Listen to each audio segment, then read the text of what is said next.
जब भी मेरी शादी होती तो शादी की रात ही मेरे पापा मेरे पति को 25 लाख रुपये देकर कहते कि मेरी बेटी को तलाक दे दो। यूं मैं अब तक कई तलाकें ले चुकी थी, मगर हमेशा पापा मेरी जबरदस्ती शादी करवाकर तलाक दिलवा देते और वजह कुछ भी न बताते। लेकिन मेरी माँ उसी रात मुझे दूध में हल्दी डालकर देती, जिसको पीते ही मैं सो जाती थी। आंख खुलती तो हर कोई मुझे अजीब सी नजरों से देख रहा होता। इस बार मैंने सोच लिया था कि दूध पीने का नाटक करूंगी। झूठ मूठ की सोई तो पांव तले से जमीन निकल गई, क्योंकि मेरा पति मेरे पास बैठा मुझे बहुत ही गौर से देख रहा था और मैं शादी के सेज पर दुल्हन बनी बैठी अपने आप में ही सिमटती चली जा रही थी। मैं इंतजार में थी कि मेरा पति कुछ कहेगा।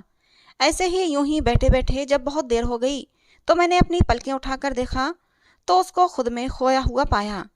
मैं आखिरकार बोल पड़ी, क्या बात है, आप मुझे इस तरह गौर से क्यों देख रहे हैं? मेरे पति की नज़रें अभी भी मेरे ऊपर ही जमी हुई थीं। फिर वो एकदम से बोला, नीलम तुम बहुत खूबसूरत हो। 2 महीने पहले हमारी मंगनी हुई थी। तुमसे पहले भी मेरी माँ मेरे लिए कई लड़कियों के रिश्ते लेकर आ चुकी थी, मगर मुझे कोई भी लड़की पसंद ही नहीं आती थी। तुम्हारी तस्वीर देखते ही मुझे तुमसे प्यार हो गया था। मैं सोच रहा था कि कोई इतना खूबसूरत कैसे हो सकता है। मेरा पति मेरी तारीफ करने में लगा हुआ था तो मेरी जान में जान आई। मैं मुस्कुराते चेहरे के साथ उसकी बातें सुनने लगी। वो बोलता चला जा रहा था, नीलम मैंने अपनी माँ से कहा कि मुझे ये लड़की दिलो जान से पसंद है। मेरी माँ ने भी भगवान को धन्यवाद दिया कि चलो मेरे बेटे को कोई लड़की तो पसंद आई। मैंने अपनी माँ से कहा कि चट मंगनी और पट ब्याह कर डालो, मैं अब ज़्यादा इंतजार नहीं कर सकता। मेरी माँ ने मेरा कहा मान लिया और अब देखो ना, तुम सिर्फ 2 महीने के बाद ही मेरी हो चुकी हो। मगर ये 2 महीने यूं ही नहीं कट गए थे। मैंने एक एक पल को गिन गिन कर गुजारा था। जब भी मैं तुमसे फ़ोन पर बात करता तो लगता कि मैं तुम्हें अपने पास ले आऊं। नीलम, आज मेरे दिल के तमाम अरमान पूरे हो चुके हैं, मगर अफसोस तो इस बात का है कि मैं तुम्हें हासिल करने की खुशी भी ढंग से नहीं मना सका और वक्त तो जुदाई का भी आ गया। मेरे पति की आखिरी बात सुनकर मैं सुन रह गई थी। मैं बोली, आप ये क्या कह रहे हैं? भगवान न करे कि हम कभी जुदा हों। मेरे पति ने अब मुझे गौर से देखा, फिर बोला, मैं जब से कमरे में आया था इसी बात पर गौर कर रहा था कि तुम ज़्यादा इम्पोर्टेंट हो या फिर 25 लाख। दिल ने तुम्हारा नाम लिया लेकिन दिमाग कहता है कि 25 लाख कोई छोटी रकम नहीं है। अगर मैं सारी ज़िंदगी भी कमाता रहूँगा तो भी 25 लाख जमा नहीं कर पाऊँगा। मैं हैरान और परेशान सी बोली, कौन से 25 लाख और कहाँ से आए? मेरा पति बोला, तुम्हारे पापा ने विदाई के वक्त मुझे ऑफर किया था कि तुम जिस तरह मेरी बेटी को विदा करके ले जा रहे हो उसी तरह उसे तलाक देकर मेरे घर वापस छोड़ जाओगे तो मैं तुम्हें पूरे 25 लाख रुपये दूंगा। मुझे मेरे पति की बात सुनकर बहुत गुस्सा आ गया था। मैं बोली, आपका दिमाग तो ठीक है ना? मेरे पिता शादी के लिए किस कदर उत्सुक थे तुम्हें नहीं पता है। उन्होंने बहुत ही छानबीन करके मेरा रिश्ता तय किया था, क्योंकि पापा कहते थे कि नीलम, शादी उम्र भर का बंधन होता है, इसलिए मैं बहुत सोच समझकर तुम्हारी शादी करूंगा। अब ऐसा कैसे हो सकता है कि मेरे पापा ही मेरी तलाक करवाना चाहते हैं? आप यकीनन मेरे साथ मजाक कर रहे हैं, मगर मैं आपको साफ साफ बता दूं, मुझे इस तरह का मजाक बिल्कुल भी पसंद नहीं। ये बात सच है कि मैं आपको बहुत चाहती हूँ, मगर ये मजाक का टाइम नहीं है। अगर आपके मजाक की वजह से मैं रूठ गई तो मानूंगी नहीं। मेरा पति बोला, प्यारी नीलम, मुझे माफ़ कर देना, मगर मैं मजबूर हो चुका हूँ, इसलिए मैं तुम्हें तलाक देता हूँ। मेरे पति ने ये कहते ही तलाक के पेपरों पर साइन कर दिए। उसके इतना करते ही मैं रोने लगी थी। मैंने तो कभी सपने में भी नहीं सोचा था कि मेरा पति मेरे साथ ऐसा भी कर सकता है। कभी सपने में भी नहीं सोचा था कि शादी की पहली रात ही मुझे तलाक मिल जाएगी। मेरी आंखों से आंसू बहने लगे तो मेरा पति बोला, बस बस, ये रोने का वक्त नहीं है यार। मुझे डर है कि जरा सी देर हो गई तो कहीं तुम्हारे पापा अपना फैसला न बदल लें। ये ना हो मेरे 25 लाख रुपये जो मैंने इतनी खूबसूरत बीवी को खोकर कमाए हैं मेरे हाथों से निकल जाएं। जल्दी जल्दी उठो, मैं तुम्हें तुम्हारे घर छोड़कर आता हूँ। मुझसे तो हिला भी नहीं जा रहा था, मगर मेरे पति ने मेरा हाथ पकड़ लिया और लगभग घसीटता हुआ अपने साथ बाहर ले आया और गाड़ी में बैठाकर मेरे घर के दरवाजे तक ले आया। उसने डोरबेल बजाई। दरवाज़ा पापा ने ही खोला। पापा को देखते ही मैं रोने लगी। मेरी आंखों के सामने ही मेरे पापा ने नोटों से भरा हुआ सूटकेस मेरे पति को थमा दिया। मेरा पति नोटों से भरा सूटकेस लेकर चला गया और मैं वहीं पत्थर के बुत की तरह खड़ी रही। मेरे पापा ने मेरा माथा चूमा और मुझे अंदर ले आए। सोफे पर बैठकर मैं जोर जोर से रो रही थी। पापा ने मुझसे कहा, भगवान का लाख लाख शुक्र है कि तुम्हारी जिंदगी तबाह होने से मैंने बचा ली। मैं रो रही थी। मैं बोली, मुझे बताएं पापा, आपने मेरे साथ ये सब क्यों किया? आपने मुझे बदनाम क्यों कर दिया? मैंने तो सुना था कि बाप अपनी बेटियों के घर बसाने की खातिर बहुत कुछ कर जाते हैं, मगर आपने तो मेरे पति को पैसों का लालच देकर मेरी तलाक करवा दी। मैं तलाक का ठप्पा माथे पर सजाकर कहाँ फिरूंगी? रोते रोते मेरी हिचकी बंध गई थी। इतने में मेरी माँ मेरे लिए हल्दी वाला दूध लेकर आई। कहने लगी, मेरी बेटी, ये दूध पी लो, तुम्हें आराम मिलेगा। मैं चीख पड़ी थी। मैं बोली, मम्मा, मेरा घर उजड़ गया है। मैं शादी की पहली रात ही तलाक लेकर घर वापस आ चुकी हूँ और इस सब के पीछे कोई और नहीं बल्कि मेरा अपना बाप है। मुझे दिलासा देने की बजाय आप मेरे लिए हल्दी वाला दूध लेकर आई हैं। मुझे बताएं, क्या यहाँ पर मेरा मजाक चल रहा है? मेरी माँ ने मुझे दोनों हाथों से थाम लिया, जबकि पापा बोले, नीलम, जब तुम्हारी शादी रोहित से हुई थी तब मेरे एक रिश्तेदार ने आकर मेरे कान में बताया था कि रोहित का घर एक फ्रॉड घराना है। रोहित तुमसे पहले भी कई लड़कियों से शादियां कर चुका है।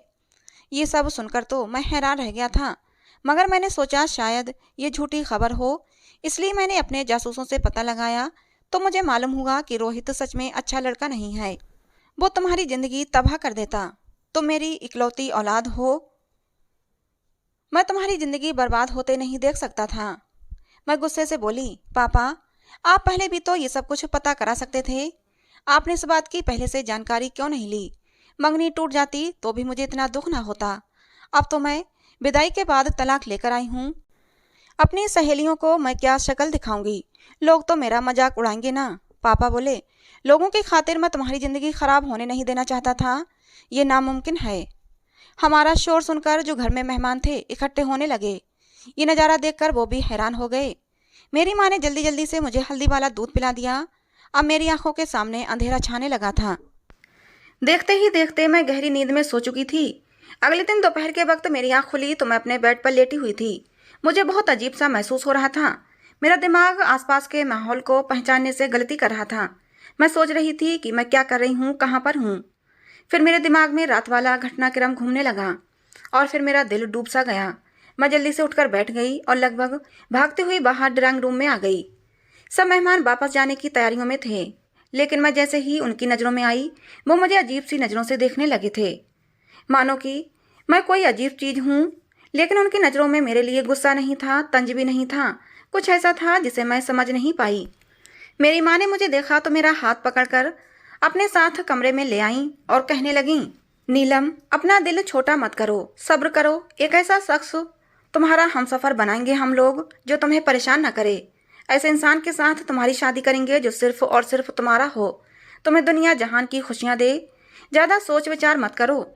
जब तक सारे मेहमान चले न जाएं अपने कमरे में ही बैठी रहो। मेरी माँ अपनी बात कहकर कमरे से बाहर चली गई। मैं एक बार फिर से रोने लगी थी।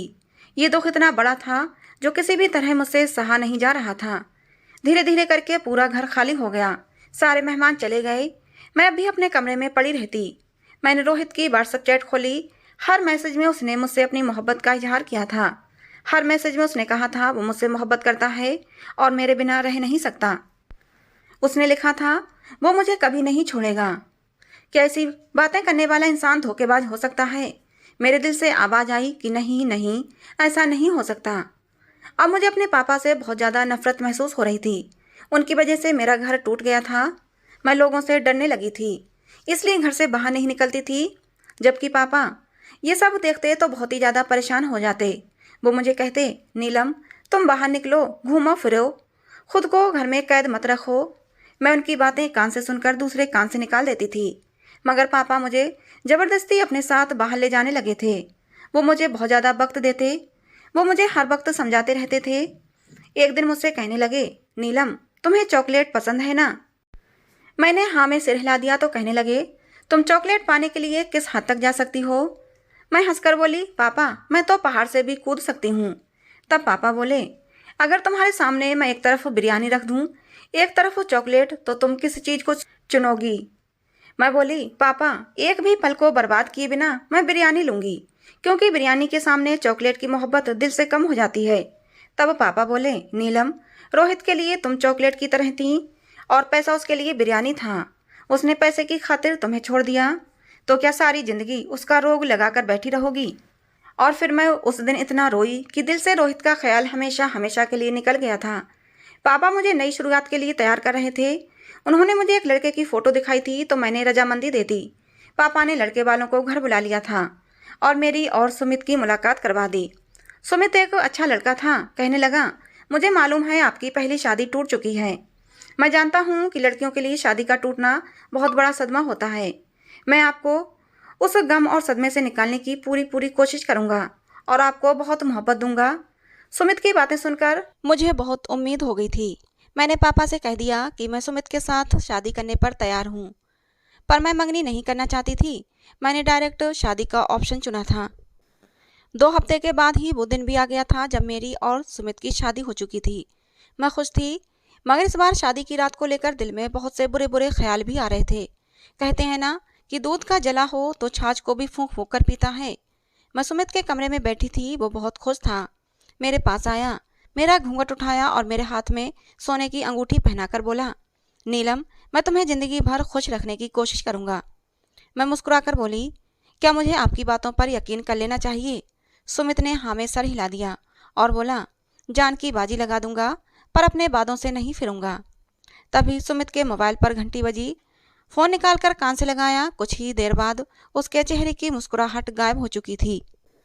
सुमित कहने लगा, आप ये क्या कह रहे हैं? मैं आपकी बात नहीं समझ पा रहा। फ़ोन करने वाले इंसान ने पता नहीं क्या कहा कि सुमित बोला, मैं आपकी बात पर कैसे यकीन कर लूँ?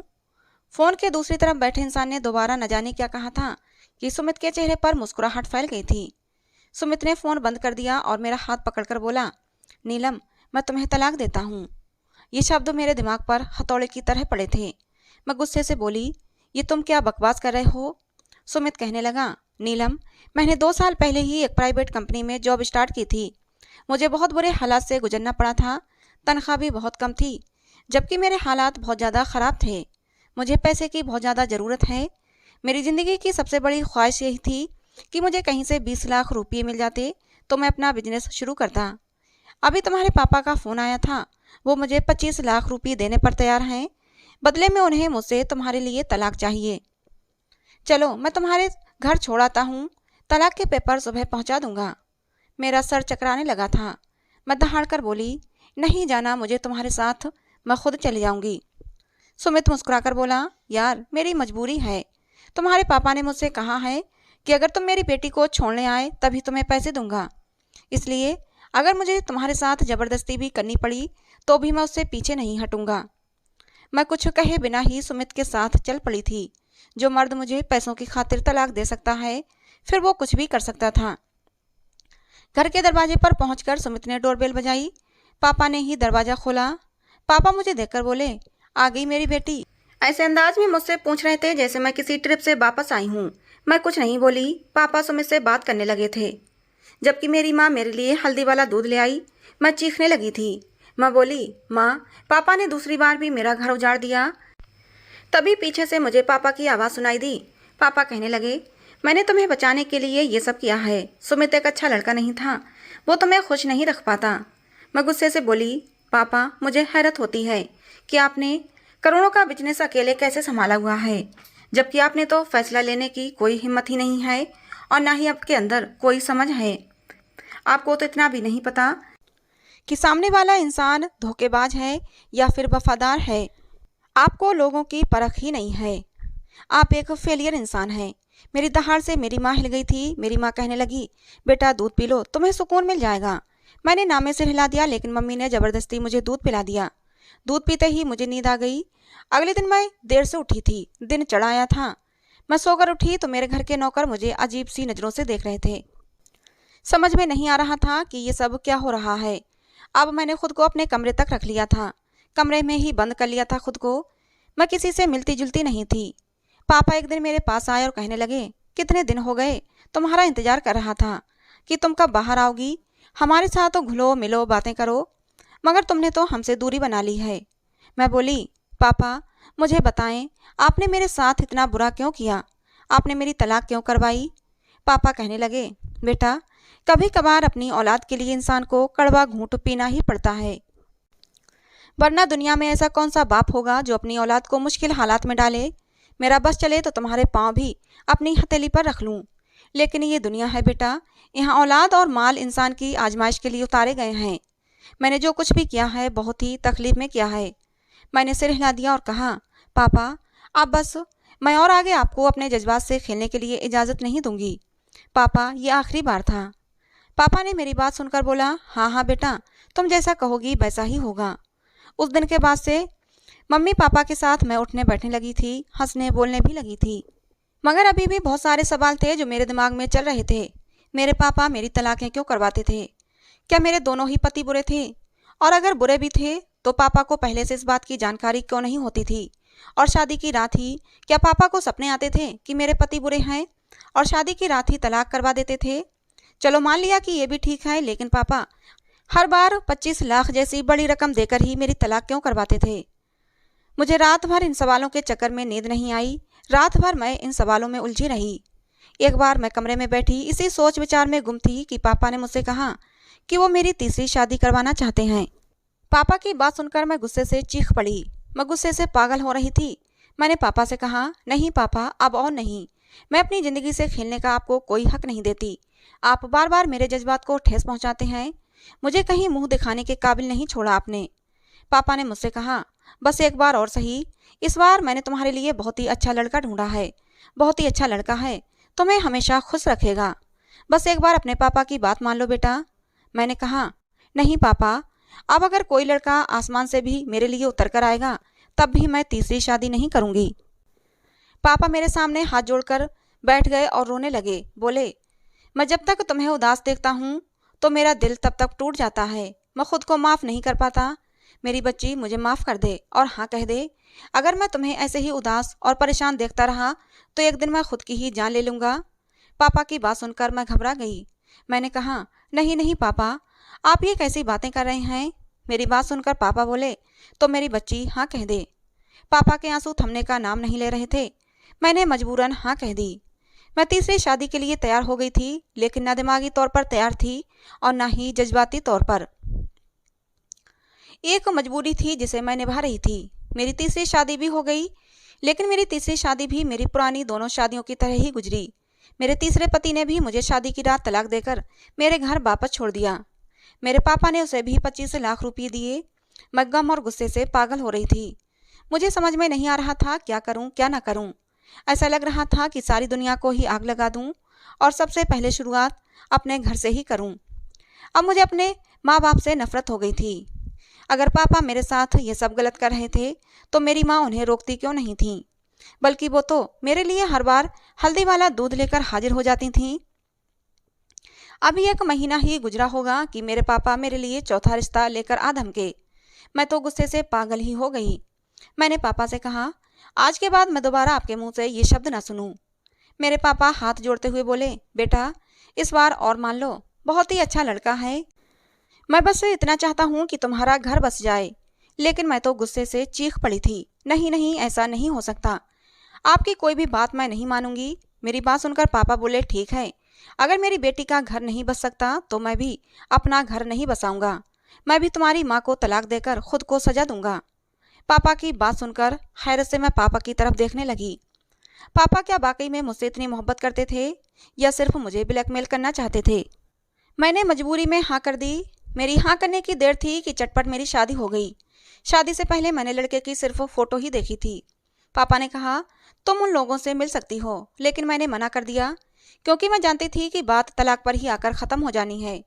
मेरी शादी हो गई और अब मैं अपने चौथे पति की सुहागी सेज पर बैठी अपने पति का इंतजार कर रही थी कि वो कब आए और कब मुझे तलाक दे। मेरा पति नबीन आया और मुझसे कहने लगा, नीलम, मैं तुमसे ये नहीं पूछूंगा कि तुम्हारी 3 बार तलाक क्यों हुई थी। मैंने तो तुम्हें दिलो जान से कबूल कर लिया है। अपने पति नबीन की बात सुनकर मैं मुस्कुराकर बोली, तुम चिंता मत करो, अभी थोड़ी ही देर में तुम्हें पता चल जाएगा कि मेरी 3 बार तलाक क्यों हो चुकी है। कि तभी अचानक हमारे कमरे के दरवाजे पर किसी ने दस्तक दी। नबीन ने उठकर दरवाज़ा खोला। मैं धड़कते दिल के साथ आने वाले समय के लिए खुद को तैयार कर रही थी। थोड़ी देर में नबीन अंदर आया और कहने लगा, नीलम, तुम्हारे पापा ने एक आदमी को भेजा है, कहते हैं कि मैं तुम्हें तलाक दे दूं। वो मुझे 25 लाख रुपये देंगे, मगर मैं अपनी बीबी को, जो कि अब मेरे घर की इज्जत है, उसे सिर्फ पैसों के लालच में आकर तलाक नहीं दे सकता। ये बात मेरी गैरत के खिलाफ है। मैं हैरत से अपने पति का चेहरा देखने लगी। क्या मर्द ऐसे भी होते हैं जो अपनी बात पर डटे रहें, इज्जत को पैसों से ज़्यादा अहमियत दें और पैसों का लालच उन्हें तोड़ ना सके। मैंने नवीन को आजमाने के लिए कहा, तुम क्यों हाथ आए पैसों को छोड़ना चाहते हो? मेरी पहले की 3 तलाकें भी इन्हीं 25 लाख से हुई हैं। मेरी बात सुनकर नवीन बोले, मैं पैसों की खातिर अपनी इज्जत को नहीं छोड़ सकता। इज्जत है तो सब कुछ है, पैसा तो हाथ का मैल है। नवीन की बात सुनकर मेरा दिल गदगद हो गया। मैंने नवीन से कहा, नवीन, मैं नहीं जानती कि मेरे पापा ने मेरी तलाकें क्यों करवाई थीं, और वो भी 25 लाख रुपये देकर हर बार। लेकिन मैं सच्चाई जानना चाहती हूँ, इसलिए आप मुझे अपने साथ मेरे घर लेकर चलें और मेरे पापा से कहें कि आपने मुझे तलाक दे दी है। नवीन ने मेरी बात मान ली, मुझे लेकर मेरे माँ बाप के घर आ गए। घर आने पर सब कुछ पहले जैसा हो रहा था। नवीन पापा से बात कर रहे थे और मैं रो रही थी। मेरी माँ मेरे लिए हल्दी वाला दूध लेकर आई। मैंने चुपके से दूध पास रखे गमले में फेंक दिया और सोने का नाटक करने लगी। अभी मुझे सोने का नाटक करते हुए 10 मिनट ही गुजरे होंगे कि मेरे घर में बहुत सारे लोग आने लगे। सबसे पहले एक नर्स आई, उसने मेरा चेकअप किया और बोली, इसको फिर से पागलपन का दौरा पड़ा है। ये लड़की किसी भी लड़के को अपने पास बर्दाश्त नहीं कर सकती, इसलिए इसको ऐसे दौरे पड़ते हैं। आप इसकी शादी करते ही क्यों हैं? किसी दिन ये अपने आप को नुकसान पहुंचा लेगी, तब आपको सुकून मिलेगा क्या? थोड़ी देर बाद एक वकील आया। वकील के सामने मेरे पापा ने नर्स की कही हुई बातें दोहरा दी। नर्स ने भी वही सारी बातें वकील को बता दी। फिर वकील के सामने नवीन को लाया गया।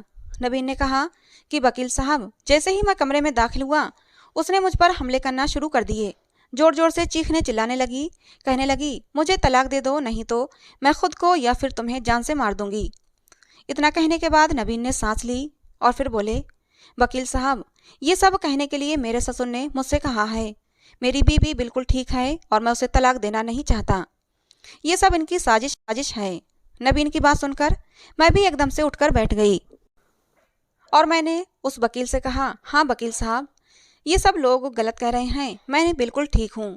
मेरी पहले भी 3 तलाक मेरे पापा करवा चुके हैं। ये लोग मेरे खिलाफ कोई साजिश रच रहे हैं। मेरी बात सुनकर वकील साहब बोले, मैं समझ सकता हूँ कि ये साजिश हो सकती है, क्योंकि तुम्हारे सगे बाप ने मरने से पहले अपनी सारी जायदाद तुम्हारे नाम पर कर दी थी। लेकिन उनकी एक वसीयत थी कि जब तक तुम्हारा घर नहीं बस जाता, तब तक ये जायदाद तुम्हारे नाम पर नहीं आ सकती, और शायद इसीलिए तुम्हारे सौतेले बाप ने तुम्हारे साथ ये खेल खेला है। आपकी हर तलाक के बाद आपका बाप मुझे घर पर बुलाता था और कहता, मेरी बेटी दिमागी तौर पर बीमार है, वो घर बसाने के काबिल नहीं। तुम्हारा पति भी यही बयान देता था। वकील की बात सुनकर मैं हक्का बक्का थी। यानी कि जिस बाप को मैंने जिंदगी भर सगे बाप की तरह चाहा, वो तो मेरा बाप था ही नहीं, बल्कि वो तो मुझे दिमागी मरीज बनाने पर तुला हुआ था। मैंने रोते हुए अपनी माँ से कहा, मम्मी, ये तो मेरा सगा बाप नहीं था, लेकिन आप तो मेरे लिए सगी थीं, मेरी सगी माँ थीं। फिर आपने मेरे साथ ऐसा क्यों किया? आपने पापा को ये गलत काम करने से क्यों नहीं रोका? मेरी बात सुनकर मेरी माँ तो चुप रही, लेकिन वकील साहब बोले, मैं बताता हूँ बेटा, तुम्हारी माँ ने तुम्हारे सगे बाप के होते हुए भी इस इंसान से मोहब्बत की और घर से भागकर शादी कर ली। तुम्हारा बाप इसी सदमे में मर गया और तुम्हारे नाम ये वसीयत कर गया। तुम्हारी माँ की आंखों पर शायद अब भी इस इंसान की मोहब्बत की पट्टी बंधी है, इसीलिए वो ऐसा कर रही हैं। मैं फूट फूट कर रो रही थी। नवीन ने मुझे सीने से लगा लिया। आज मैं भरी दुनिया में तन्हा रह गई थी। मेरा बाप तो पहले ही मर चुका था, लेकिन मेरी सगी माँ भी मेरे लिए अब मर चुकी थी। मैंने अपने माँ बाप पर धोखाधड़ी का केस दर्ज कर दिया।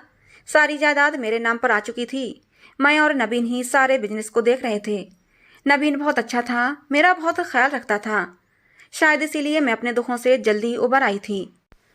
अब जब तक मेरे माँ बाप को कड़ी से कड़ी सजा नहीं मिल जाती, मैं सुकून से नहीं बैठूंगी। जिन लोगों ने मेरे ऊपर तरस नहीं खाया, मेरी ज़िंदगी बर्बाद करनी चाहिए, मैं भी उन पर तरस नहीं खाऊंगी। सच कहते हैं, पैसा जो है वो बहुत बड़ी आजमाइश होती है। ये अपने सगे खून को भी सफ़ेद कर देता है।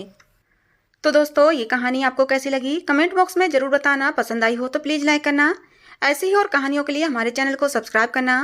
मिलते हैं दोस्तों अगली किसी नई कहानी में। कहानी को अंत तक सुनने के लिए आप लोगों का बहुत बहुत